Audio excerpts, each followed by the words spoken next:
Welcome to another episode of The Read Pile. Sakamoto Days Volume 6 just came out this week. 5 came out, I believe, in December, so I read both of these. I was waiting for this to come out before reading this so that I could do this video, and both would be fresh in my mind. Now, when things left in Volume 4, Lou here had been kidnapped by this guy, Triad member. She's former Triad, he's Triad. And they were playing games at a casino to see who could raise the most money and who would then get to keep her, basically. Now, the immediately funny thing is, these guys don't really gamble. So he starts playing poker. He doesn't know how to play, but because he's a mind reader, he starts picking up, figuring it out. So he's playing, Mr. Sakamoto is playing roulette, and he's using his abilities to ensure that he wins as well. It's pretty funny. And because he's so fast, nobody notices. Oh yes, and he's playing poker. Oh, I'm sorry. So Shin is playing blackjack.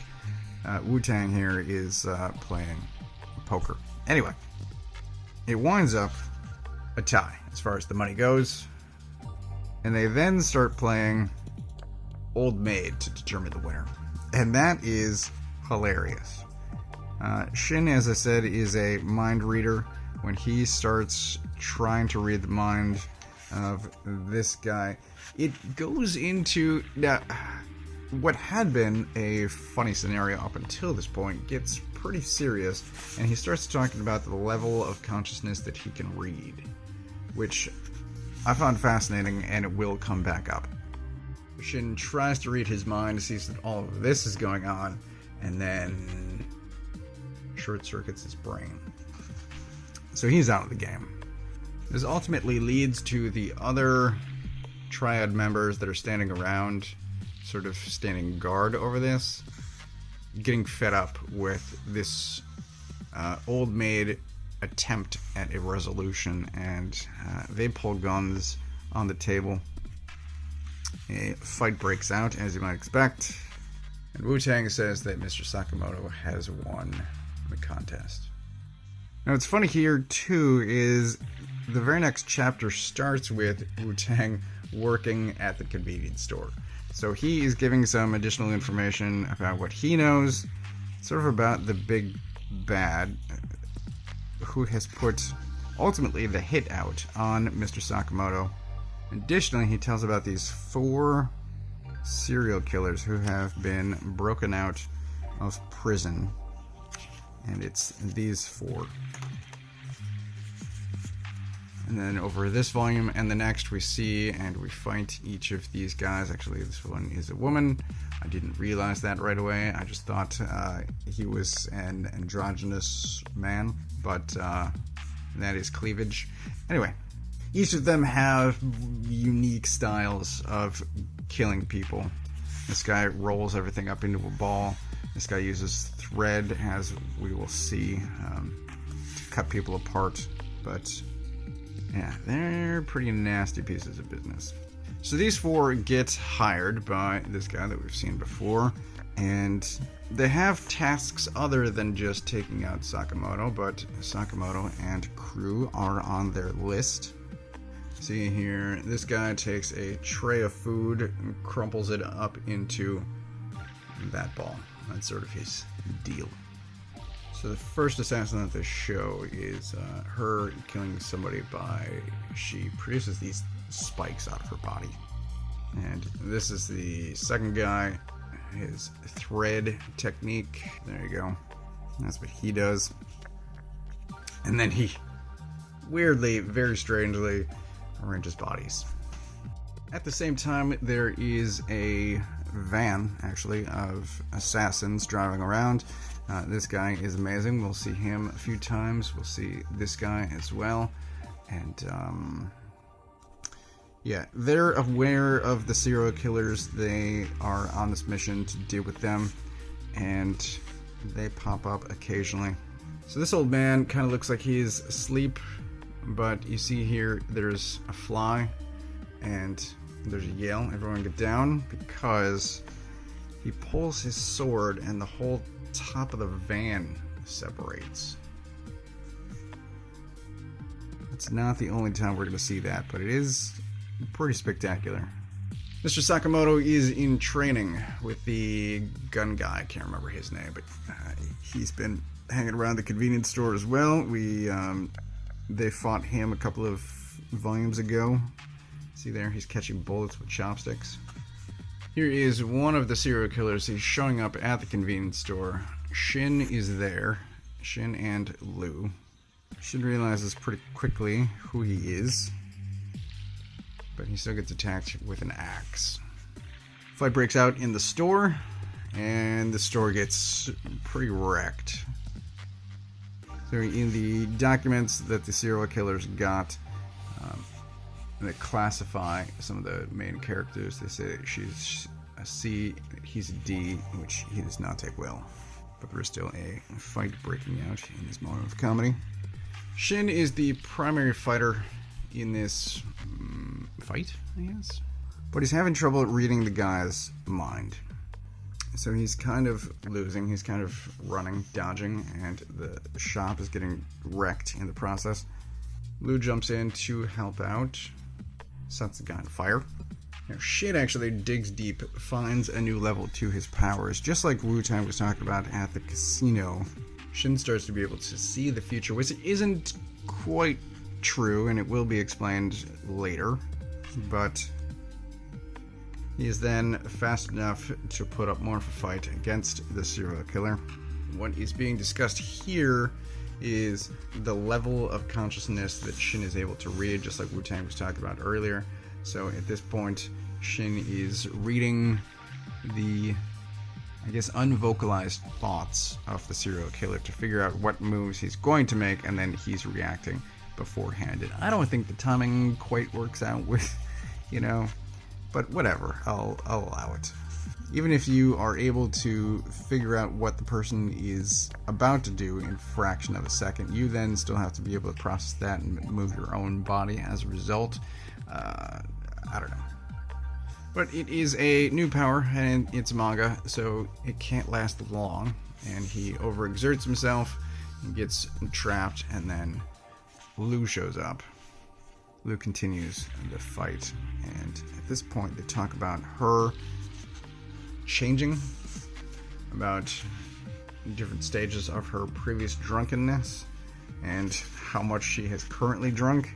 And this form they call the drunken triad, and she's a badass. Together they are able to stop the guy. Weirdly, there he's attacked with the ladder. Defeated. He's not dead though. So he's just walking out of the store until he runs into these guys, and then he's very likely killed off screen. There, so dead.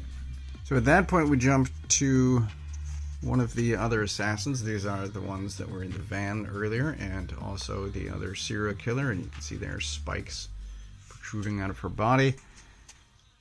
Weird. It's a weird power. So they have a fight, which is pretty great as far as action goes. Weird body action stuff.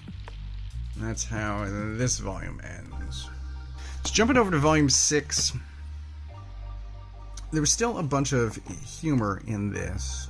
Volume 6 is more action, less humor, and so, I don't know. I hope that the humor returns, but this book is pretty heavy from start to finish. I don't know. Let's go through it real quick. Amusingly, it does start with acupuncture, and it starts with recovery, really. So Mr. Sakamoto has brought his team to her, and she helps. She's an old friend. And here she hits Mr. Sakamoto in a pressure point, which will come back later. But she has some, not quite advice for him, she has some observations, certainly, about how he's changed from his youth, about the state of his body. He's obviously overweight. So what's weird is we have this face-off between Antlerhead and this guy apart. He uses the thread there, cuts this guy to shreds, and then he's still able to use his phone. Very strange.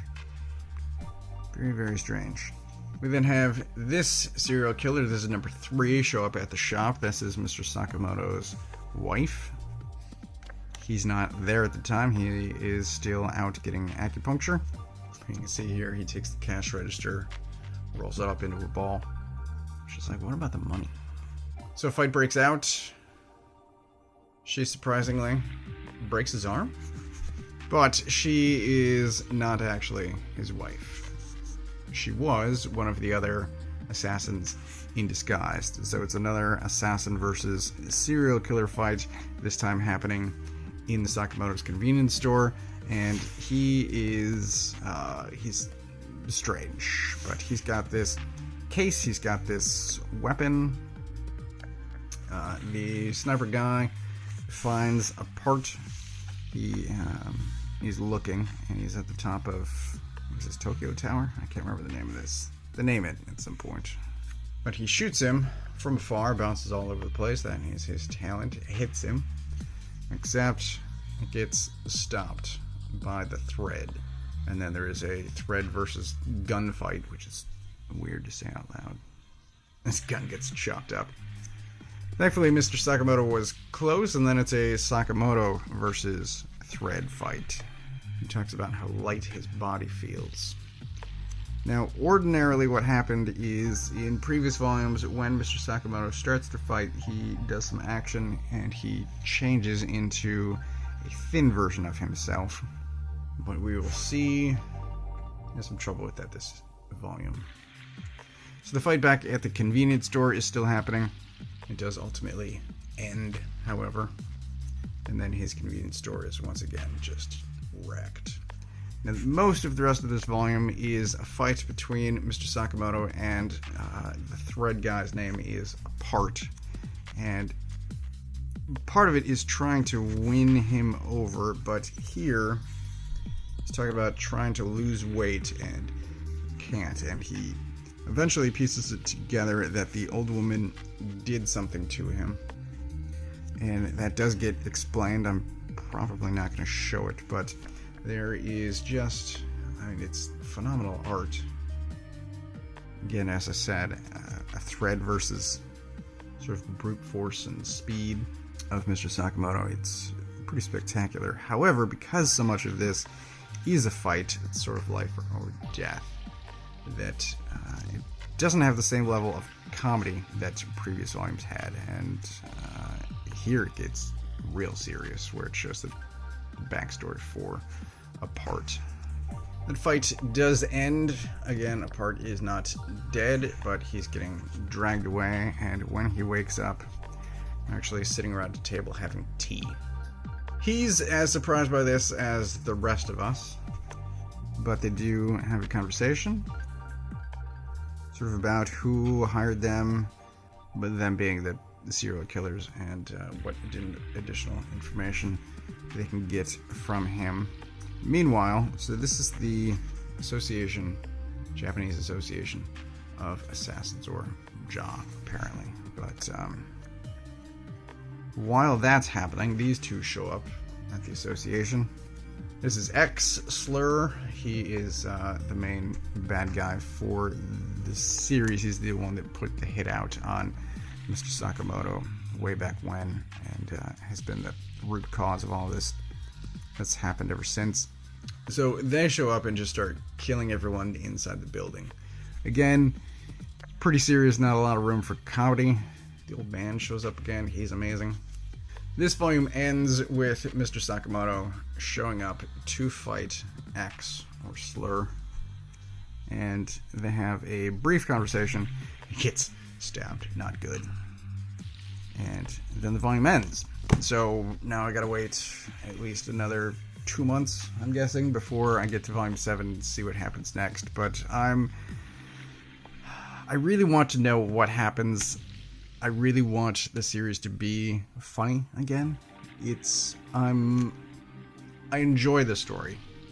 I enjoy the fights. All of it is great, but what hooked me back in Volume 1 was the comedy. And if it's going to be super serious, it's kind of reminiscent of Cowboy Bebop with, I guess, the main character and the villain having this history that never gets talked about. And I know that's not exactly unique to Cowboy Bebop, but it's where my mind immediately went. And now that they're facing each other, I don't think this is going to be the end of the series. However, I